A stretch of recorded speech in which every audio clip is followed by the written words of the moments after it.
Heather, you know what my favorite part about McDonald's French fries are? The soggy one? What's up? Today I'm back with Jake and he's going to show you some shit.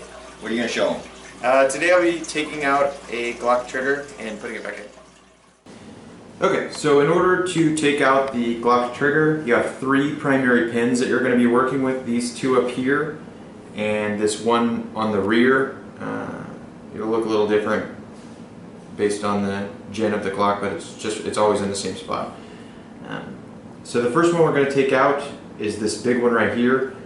It is for your slide release, and so you may need to wiggle the slide release to get it to push out, and it is the one that requires the most pressure. There you go.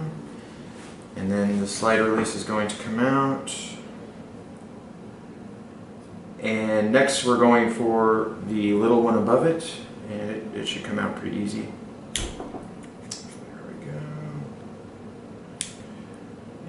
Then we'll be removing this silver piece. I like to use this to get some leverage on it. And it just comes right out.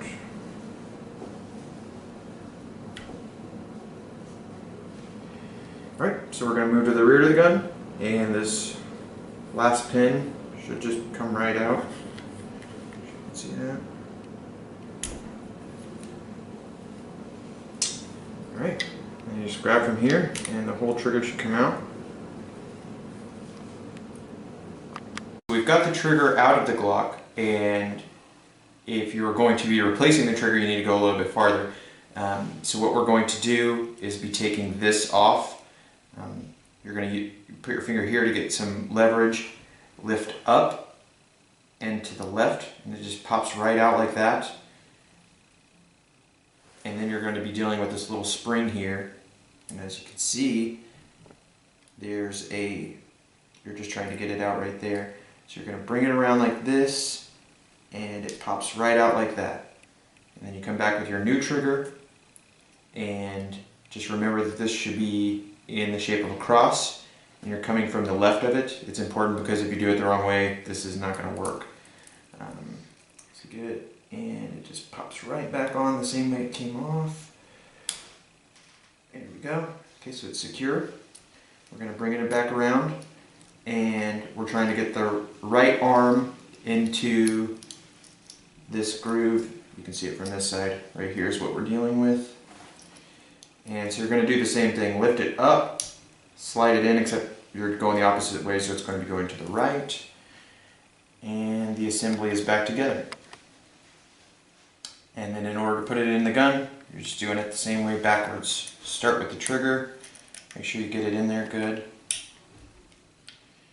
It should just snap right back into place once you check the trigger, make sure it's right.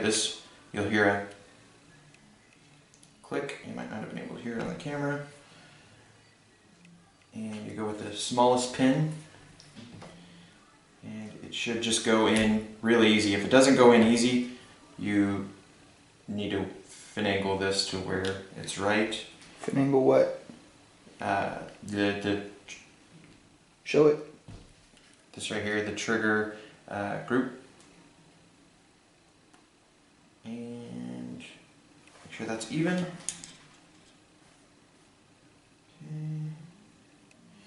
And next we're going to be doing the silver piece. And it just goes right back in like that. Real easy. Upper pin should go in real easy. Again, don't force it. If it doesn't go in easy, then something's not seated right, and you need to make sure it's seated. Oops. Make sure it's level. There we go. And then your slide release is the only thing. The slide release, if you can see right here, there are 3 grooves. You're going to the groove on the outside closest to the slide release, right like that. Pops on super easy. Just make sure it's in place, and with this pin you just kind of wiggle the slide release until it slips into place. You'll feel it. There was no extra pressure there to get it to go in, and just make sure it's all the way in, and that's it. Now you go ahead and put your gun back together, and make sure the trigger works. And then make sure your slide release works. And you're good to go. That's it.